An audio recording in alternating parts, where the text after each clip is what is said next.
How's it going, guys? Welcome to another edition of the Metal Shop Vlogs on the road. You heard it this time, I know. Anyway, we're here with our guest, Miss Blanca Estrada. She is an artist, and we're just gonna go ahead and talk to her and see how she got started with everything. So, how did you get started? Like, at what age did you kind of notice, like, I'm really good at art, like coming right out? Or like your mom started like doing origami, and how did that? So my mom actually did push me to draw a lot when I was little. She said that I was like drawing on the wall, so she bought me my first sketchbook when I was like 4, and then she just kept challenging me to draw more and more realistic. And then yeah, that obstacle course. Okay, like now you have to like jump the fence, and then you swim, and then the notepad's there. Is that what the challenge was? Yeah. and then my sophomore year, I loved Shakira, and she came for the first time, so I drew her, and I took my pictures to Power 102, and that's when they gave me VIP passes to meet her, and I guess that's when I realized, oh, I have some power, so it was pretty awesome. What did it measure, 102, when you had the power? No, yeah. Okay, anyway. You're so corny. Yeah, I know. From an early age, have you developed like a process like of the painting? Like, I mean, do you have to like be in a certain like meditative state to start painting, or like how do you go about that? I like to listen to music when I paint because it brings out different emotions. Like if I want to just do something cool, I'll listen to The Doors and I'll relax. If I want to do something a little bit more emotional, I'll listen to like System of a Down or. Nice. But yeah, like I had mentioned, I don't like country. I can't do country. I don't know what I'll paint with country. I have no idea. I'll probably just tear the canvas because I don't like it. You'll just like no. paint like a lot of sad shit and be like. Yeah, no, I can't do it. Weird. But yeah, music's really a big deal. Yeah. But when it comes to like materials, I'm pretty sure it's progressed throughout the years. What materials did you start with?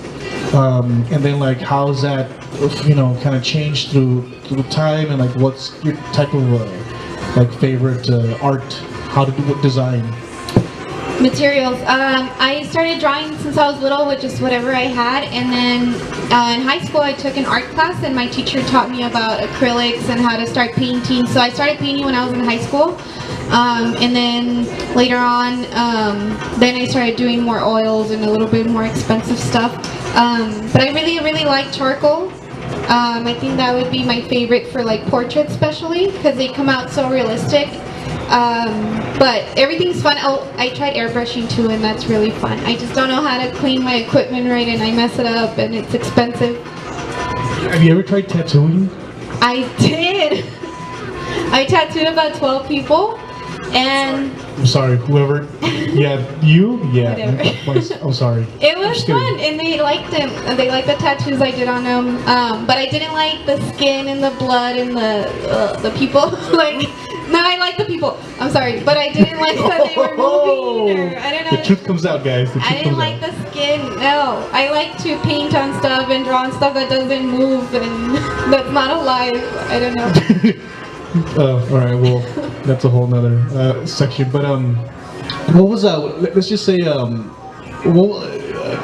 start painting, like was there like any particular like inspirations, or like did you like see a painting and be like, oh man, like I would love to be able to do that, or like a particular artist or anything like that? So portraits were very easy to me. I didn't really need inspirations, but landscapes, Bob Ross is amazing, and I've been watching him a lot, and he inspires me a lot to do landscapes, so I think he would be the one that pushed me to do more. He does a lot of happy trees. Yes. Because something's missing, you're like, you know what, let's just put a happy tree there. Yep. And we'll totally find it. But yeah, you can go ahead and paint the rest, paint it all yellow, his tail, everything.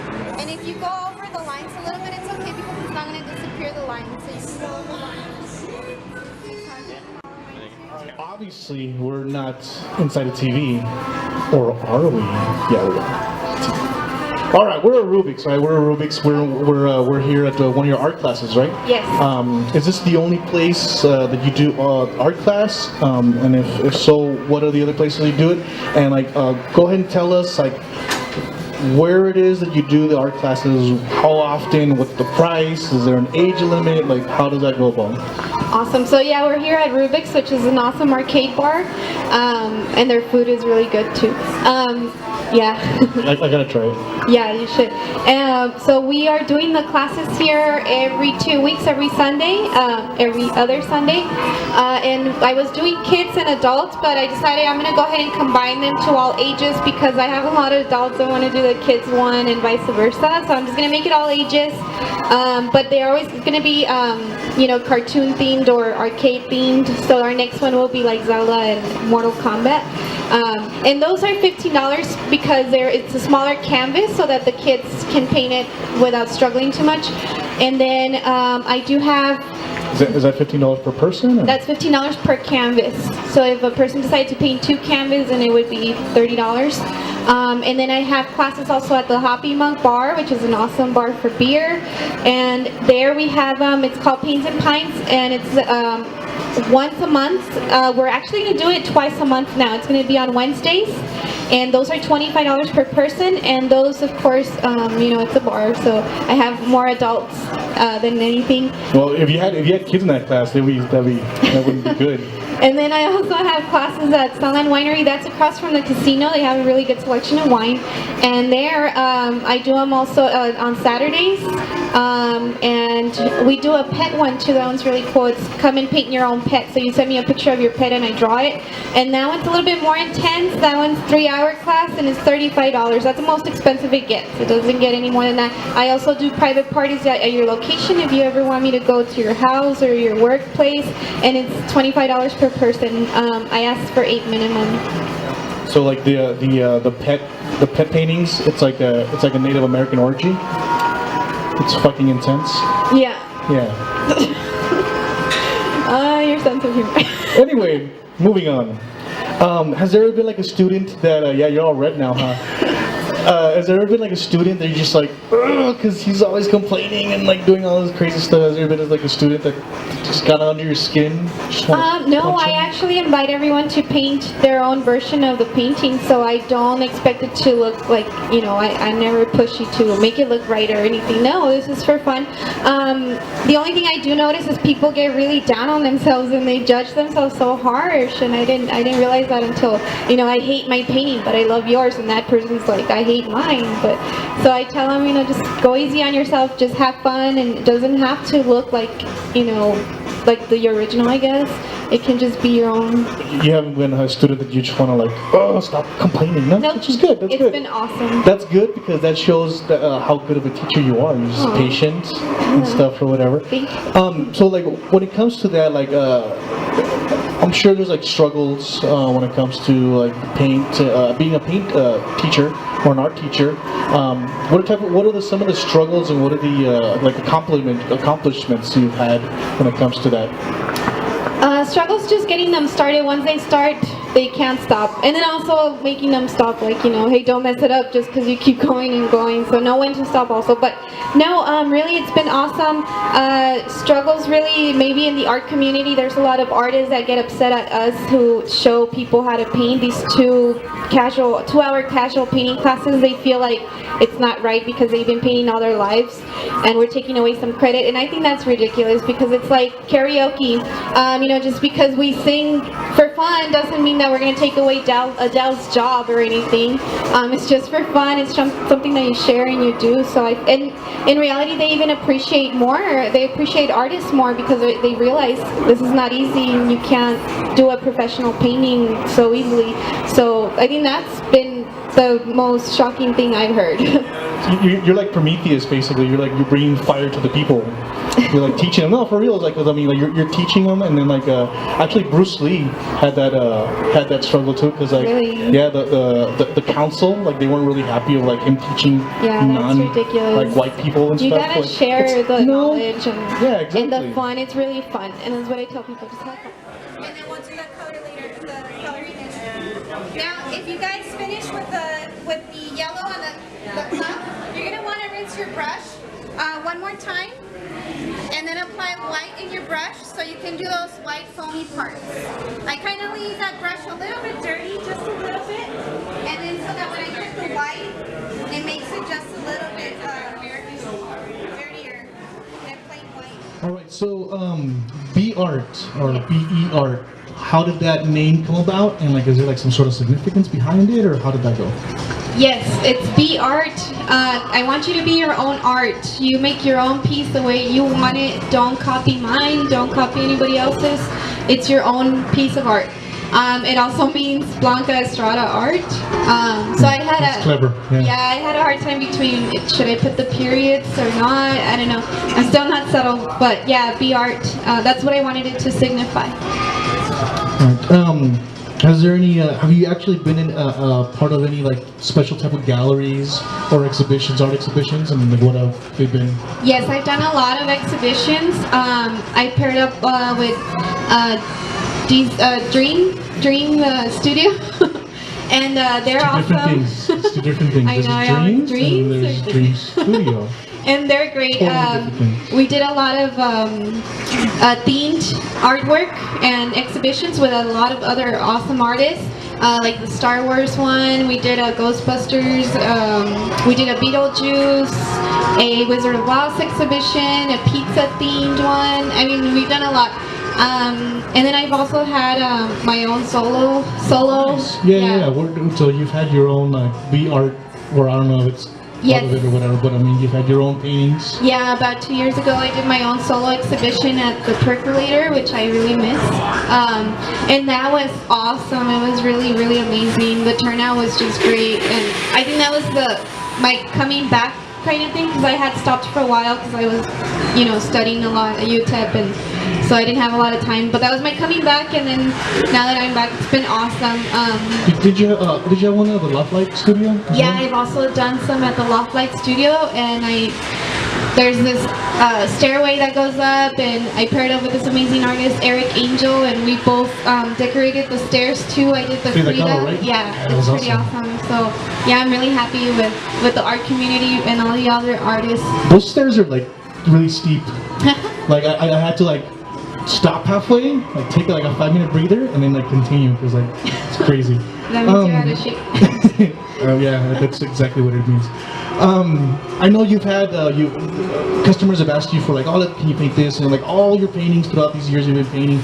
I know there's some sort of like emotional attachment you've grown, right? Has there been one painting that you're just like, oh, I can't let go of this one, I just can't? Like, has it been one of those? Oh yeah, definitely. There's been 2 paintings that I couldn't get, rid of. One of them I did end up making a copy of so that somebody could purchase it because so many people were asking. The other one, I still have it. I refuse to sell it. It's like my first abstract, and I don't. It's mine. Yeah, I don't think I can replicate it because it was just, I don't know. It was very emotional. Which one? Which one were these? I don't know. Like, you want to give out this information so like people want it or not want it. So I don't know how that goes. Well, one of them was my own creation. It was called my marionette. She was like a puppet, and she represented a lot of my real life, like my teenage life, I guess. And then the other one is Boba Fett, but he's just very abstract, very cool. And I even made the canvas myself. Like, I cut out the wood and everything. So it's like, yeah, it's like from scratch. Like, you put more like completely from scratch. I did that, and I can't get rid of it. How much do you want for it? Oh no! How much do you want for it? I think I scare people because I tell them, if you buy it, I'll be at your house every day looking at it. How much? So I'm gonna be a stalker. So yeah, no. That's perfectly fine. And sometimes it happens because like you grow into some sort of emotional attachment to it, because like sometimes you put everything to it. Mm-hmm. We touched upon this a little earlier when it comes to like Rubik's, obviously. We're on the TV, and Happy Manca. And then you do winery, but you were saying you also do private classes. Yes. Let's go more into detail. Like, how much is it per person? You said there was a minimum, And is there like any travel fees? Like, do they have to pay for gas? Like, all this stuff. Like, So I how try do to make my classes very affordable. There's other people that do these, but I do not charge any travel fees. I do not charge any custom painting fees. So whatever painting they want to do, I bring it to them. And then it's $25 per person. I bring all the materials. The only thing I ask that they have is the chairs. So I don't want to carry around chairs, but I have tables. I have covers, everything. And it's a 2-hour class.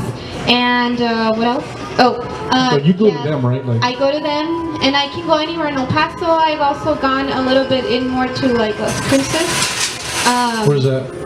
I went to a Jerusalem, a Jewish community. I'm She sorry. just like totally bypassed. Yeah, I did. I went to a Jewish community, and it was really cool too. I also do caricatures, and those are like $70 an hour, and those are really fun too for kids' parties and stuff. But yeah. That's good. Thank you. Here on this little armpit here, just to give them some colors. On the bottom here, it's kind of like used as a shadow. So then you can just put a little bit everywhere. Just a tiny little bit though. Very, very little. Whatever you put in your brush, make that last throughout the whole thing in the brush. All right, we reached our favorite part of the show. I'm bad at this. No, you'll be great. It's fine. It's the rapid fire questions, and then you duck, like dive, go. Ah, no, never mind. Whatever. It doesn't matter. Okay, going into it. Who would win in a fight, Heath Ledger or Jared Leto? Heath Ledger. But he's dead. But I like him more. I don't care. Okay, all right, fine. Yikes. What side did you pick? Like when was it Peter Griffin or the chicken? Oh no, Peter Griffin. Peter Griffin, right? The chicken. I mean, That fight was so pointless. it was, but I mean, you know, I think I have like 4 rounds or something. Yeah. I don't know. I haven't seen the new season or whatever. What's your favorite song to get things started? Ooh. Yeah. There's Exercise. oh, Like okay. really. Okay, let me change that then. Oh no, I don't know. I don't know. Let's Get Physical by what's her name? Yeah, sounds Yeah, good. let's do that. Yeah, let's look at that. What is your favorite position? For what? What's your favorite position? For what? Goodness. For art, like, do you like horizontal? This way or vertical? Like the Vertical. canvas? Standing up. Like, standing up? Standing up, yeah. All right. Mario or Luigi or neither, and like Princess Peach. That's hard. I'm gonna say Mario. Mario. No. Hey, don't yell at me, Yoshi. man. Yoshi? Yes. Holy shit. You heard it here, folks. What? Yoshi. Alright, cool. You survived another edition of Rapid Fire. Now, I'm not even afraid of it anymore. Like, I'm from Central. It's all good. Is there anybody you want to like thank? I know like this whole journey you've come to this point. I'm pretty sure like there's people that stick out. Is there anybody you want to thank and like kind of say, hey, thank you for being Oh man, awesome? there's so many people. Jesus Christ. Starting with you. Jesus Christ? No, not Yeah, because you know. Well, yeah, I guess. But starting with you, you've always been a great supporter of mine. Thank you. And No, you know thank you. Jose Reci also. Of course. He's a great Joe, friend of what's up, mine and man? a great customer. My boyfriend's been amazing. He works at Michael's. He hates me telling that, but he helps me out so much. And That's where you get the discounts. Yeah, that's why I can afford to give you guys low prices. Yeah. But everyone, I mean, Juan Ornelas got me to the Hoppy Monk. Angie, she's been amazing at the Hoppy Monk. Here at Rubik's, I mean, I made friends and it's been amazing. And the Sunland Winery, the crew there, the owner, I mean, they've been amazing. And Dream Chasers, really, they got Dream me in Chasers. there. Yes. Okay. You want to thank I'm Dream? sorry. I want to thank It's Dream. just I always want to say DC, and then I feel like no, that's different. But yeah, there's so many people. And Marvel. You want to thank Marvel too? Right? DC You and see what I Marvel. You mean? can't think DC without thanking Marvel. But I absolutely adore my art teachers from Urban High School. Miss Forney, she's still there. She was amazing. She's the one that got me here. And my parents, oh my gosh, and my brother. And Rosa Aguilar, she's still the art director at the Visual Arts for EPIC. She's always trying to get me a job teaching art, and I'm like, wait for me a little bit. So, you know, I mean, there's so many people. Really, the Loft Light Studio, Sergio Soto and his wife, they're amazing. Everybody, oh my gosh, so many people. Eric. Eric Angel, yes, he's a great artist, and there's so many people really. What? And all my customers, Andy Lawless, and oh yes, absolutely. I'm sorry, the people behind the crew. I mean, Joe and was it Joe and Julie? Joe and Judy. Judy. I'm sorry. She's about to cry, guys. Let's give her, let's give her, you know, it's fine. But thank you guys so much. It's awesome. And with that, thank you for being a guest on the Metal Shop Vlogs on the road. But yeah, we would like to thank you and like thank you for an awesome guest. And I'd like to thank Rubens for allowing us to do all this. And we'll see you guys next time for another edition of Metal Shop at home or on the road.